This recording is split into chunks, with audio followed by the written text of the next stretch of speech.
So what I want to go through right now is a little bit of a breakdown of how to map your objectives. And by that, what I mean is this is the process you're going to use to go from your organization's top level objectives and break those down and essentially operationalize them so you can turn your strategic objectives, your strategic actions into a series of tasks and actions that can be completed across the organization so you're going to achieve your aim. So we're going to move from the strategic level all the way down to the field level or the tactical level where people are actually going to complete these. So we're going to call this objective mapping, and I'm going to go through do a little diagram to show how you can go around that. So we'll assume that for the purposes of this that we're dealing with an organization at 3 levels. Your organization may be smaller, you might only have 2 levels, that's fine. You can just chop it wherever you end. So we're going to start with the organization level.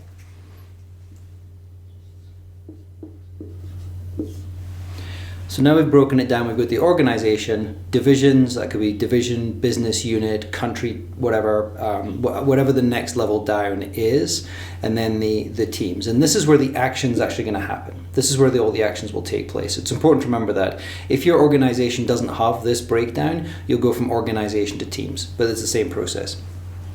So if you followed the planning process that we talked about before, and you've looked at the situation, you've identified what are your critical objectives? Hopefully only 1 or 2. You don't want to have 7 or 8 critical objectives. You've got a clear end state and a couple of objectives that are going to get you there. So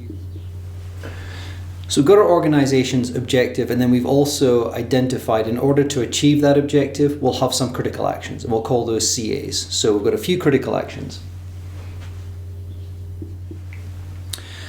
So if you remember back to the strategic planning document, this is the kind of thing that's going to show up in your strategic planning document. So at the organization level, your crisis management team or your senior leadership, whatever term you're using, they're going to have identified these things, and they've identified 3, 4, 5 critical actions that are going to help achieve this objective. The challenge now is you've got to turn that into something that you can actually make work, that you can turn it into a plan that you can execute on. Because these are going to be very high level type of things, such as maintain a supply chain or continue to have access to credit or something like that. So we need to break that down. And the way we do that is we then map the objectives through the organization. So what happens is that from this point here, each of these critical actions will become an objective at this level. So what you can see here is we now have this critical action has become Division 1's objective. Critical action 2 could become Division 2's objective. What that's allowing us to do is then break this down. Essentially all we're doing is project management. We're breaking it into bite-sized chunks. So now we have Division 1 and Division 2 have their objectives. They're then going to go through the same planning process and figure out what are their critical actions. I'm only going to focus on Division 1 right now, but you'll see that Division 1 now has its objective and then critical actions here. And I've just called these 4, 5, and 6 for consistency. So just to recap, we've started with the objective for the organization. That's been broken down into critical actions. Those critical actions have then been passed to the appropriate division. It could be a division or a function, so these may have gone to a country team, could have gone to a functional department like HR or IT or something like that. They've then taken this critical action and essentially adopted that as their objective. They've gone through the same breakdown and planning process to then come up with their critical actions. If you have a level beneath that, and larger organizations will, you then do exactly the same at the team level. So now from the division level, we've taken the division level critical action. This critical action 4 has been passed over to team number 1. Critical action 5 passed over to team number 2. And these teams belong to this division 1. Every other division, every other function is going to be doing the same thing. So down here with division 2, they'll have done the same thing, taken their critical actions, figured out who their subordinate teams are, and split them up in the same way. Once the teams receive their objectives, they then go through the final step, which is to break that down into their critical actions. So now you see when we get over to team 1 here, we have critical actions 7, 8, and 9. Once those are combined, that helps team 1 achieve its objective. So they've gone through the same process. So the actual process of taking the objective, identifying the objective, then breaking it down into critical actions. The same process takes place at each level.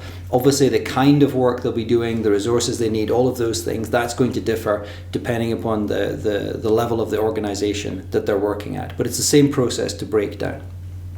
So what I want to do is I want to show you the map now. I'm just going to recolor some of this so you can see the pathway from the organization level all the way down to the team level.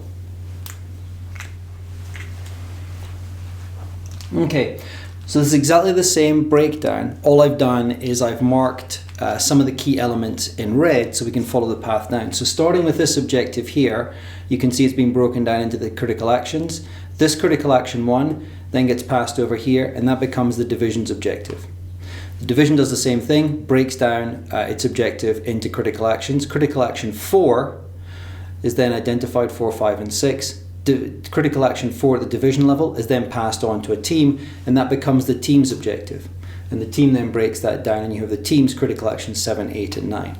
So what you can see is that this is a pathway down to follow all the way through from the organization objective to this team level critical action to ensure that you've now been able to map out the objectives and turn those into actions. When it comes to tracking progress and actions, it's the same but in reverse. So we're going to start back here. As these critical actions are complete, you can see that the completion of these critical actions will help achieve that objective. That team objective, completing that objective, then helps the division complete its critical actions. As each of the teams over here completes their objectives, that means the division's critical actions will get checked off. And as those get checked off, then the division's objective is complete, and that feeds back in over here to the organization's critical actions. And then each of those in turn is checked off to help you meet your objective. So you can see as we work through, each of these gets checked off, that objective is complete. Critical action 4 for the division is complete. As those get checked off, then this objective gets checked off. That objective satisfies the requirements for that critical action, and that critical action is complete. If at some point there's a sticking block, if at some point this is not being completed, and let's say this critical action here is not complete, there is a knock-on effect, obviously. Not completing this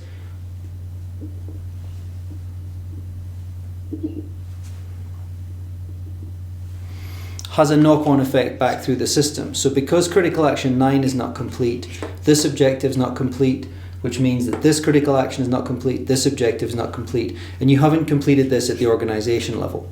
The good news is because you've got this clear pathway up and down, you should be able to easily track that the thing that is stopping this objective at the organization level is this critical action at the team level. And that means if you need to allocate resources, if you need to allocate time or people, or make a key decision, there could be a key decision that they're waiting for here that can only be made up at this level, you can identify that key decision or whatever the thing required to unstick this critical action, put your resources there, and then once that's complete, you then ensure that you've completed the objective at the team level, the critical action at the division level, and so on and so on. So that would then reverse this.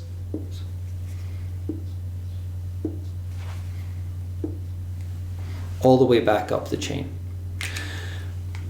So hopefully that helps break it down. It may look a little bit more complicated when we just have